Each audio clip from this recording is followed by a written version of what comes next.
صبح کے 7 بج رہے تھے۔ گھر میں روز کی طرح ہلچل شروع ہو چکی تھی۔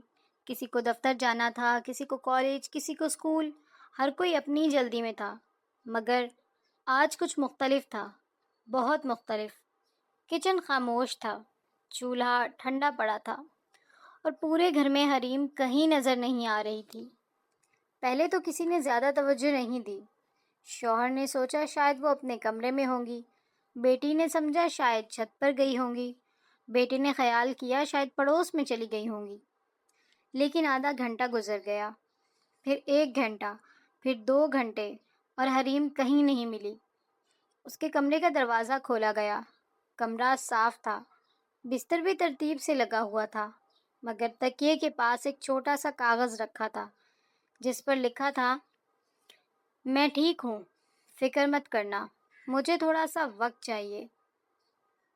بس اتنا ہی، نہ کوئی وضاحت، نہ کوئی شکایت، نہ کوئی الزام۔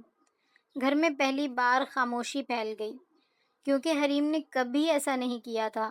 وہ تو وہ عورت تھی جو خود بیمار ہو تب بھی سب کا خیال رکھتی تھی، جو سب کے جاگنے سے پہلے اٹھ جاتی تھی اور سب کے سونے کے بعد سوتی تھی۔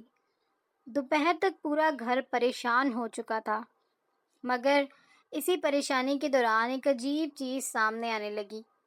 بیٹے نے آواز لگائی، امی، میرا سفید یونیفارم کہاں ہے؟ پھر اسے یاد آیا، امی تو گھر میں ہیں ہی نہیں۔ بیٹی نے کہا، میرے نوٹس کس فائل میں رکھے تھے؟ لیکن جواب دینے والا کوئی نہیں تھا۔ شوہر نے الماری کھولی، اپنی ضروری فائل ڈھونڈنے لگا۔ 5 منٹ، 10 منٹ، 15 منٹ، فائل نہ ملی۔ پھر اچانک اسے احساس ہوا، وہ تو ہمیشہ حریم ہی نکال کر دیتی تھی۔ پہلی بار سب کو سمجھ آنے لگا کہ گھر کے کتنے کام ایسے تھے جن پر کبھی کسی نے غور ہی نہیں کیا، کیونکہ وہ خاموشی سے ہو جاتے تھے۔ شام تک گھر بکھرا ہوا لگنے لگا۔ کوئی بڑی تباہی نہیں ہوئی تھی، مگر سب کچھ اپنی جگہ سے ہلا ہوا محسوس ہو رہا تھا۔ اسی دوران حریم کی بیٹی کپڑے رکھتے ہوئے الماری کے ایک خانے تک پہنچی۔ وہاں ایک پرانی ڈائری رکھی تھی، گرد سے بھری ہوئی۔ اس نے ڈائری کھولی۔ پہلے صفحے پر لکھا تھا، یہ ڈائری شاید کبھی کوئی نہ پڑھے، لیکن اگر پڑھے تو اسے معلوم ہو جائے گا کہ خاموش لوگ بھی درد محسوس کرتے ہیں۔ بیٹی کی سانس رک گئی۔ اس نے سب کو بلایا، اور پھر سب نے مل کر ڈائری کو پڑھنا شروع کیا۔ ایک صفحے پر لکھا تھا، آج مجھے تیز بخار تھا، میں چاہتی تھی کہ کوئی پوچھے کیسی ہو، لیکن سب مصروف تھے۔ دوسرے صفحے پر لکھا تھا، آج میری سالگرہ تھی، شام تک انتظار کرتی رہی، پھر خود ہی کیک کی تصویر دیکھ کر مسکرا دی، کسی کو یاد نہیں تھا۔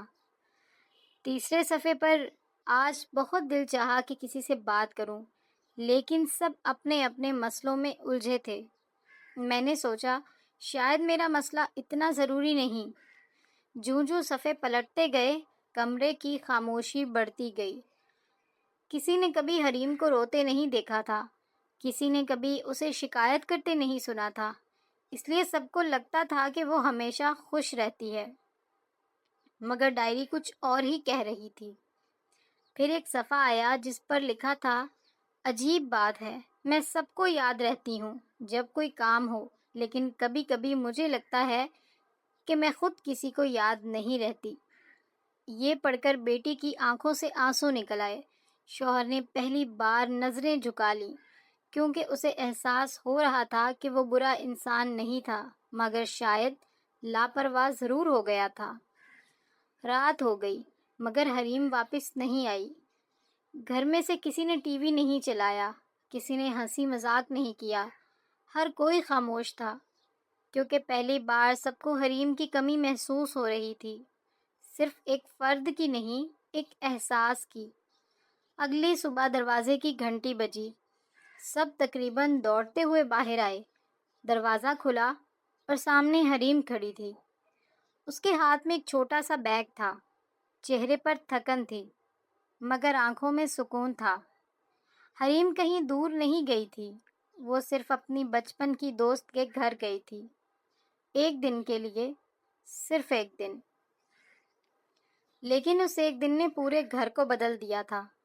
جیسے ہی وہ اندر داخل ہوئی، اس کی بیٹی اس سے لپٹ گئی اور روتے ہوئے بولی، امی، آپ دوبارہ ایسے مت جانا۔ حریم حیران رہ گئی۔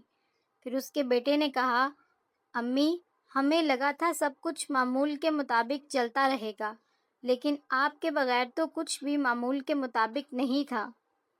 حریم کی آنکھیں نم ہو گئیں۔ تب اس کے شوہر نے آہستہ سے وہ ڈائری اس کے ہاتھ میں دی۔ حریم کا رنگ اڑ گیا۔ تم لوگوں نے یہ پڑھ لی؟ شوہر نے سر ہلایا۔ چند لمحے خاموشی رہی۔ پھر وہ بولا، ہمیں معاف کر دو۔ حریم نے چونک کر اس کی طرف دیکھا۔ ہم نے کبھی جان بوجھ کر تمہیں نظر انداز نہیں کیا، لیکن شاید ہمیں یہ احساس ہی نہیں تھا کہ تم بھی تھکتی ہو، تم بھی اداس ہوتی ہو، تمہیں بھی کسی کے دو لفظوں کی ضرورت پڑ سکتی ہے۔ حریم کی آنکھوں سے آنسو بہنے لگے۔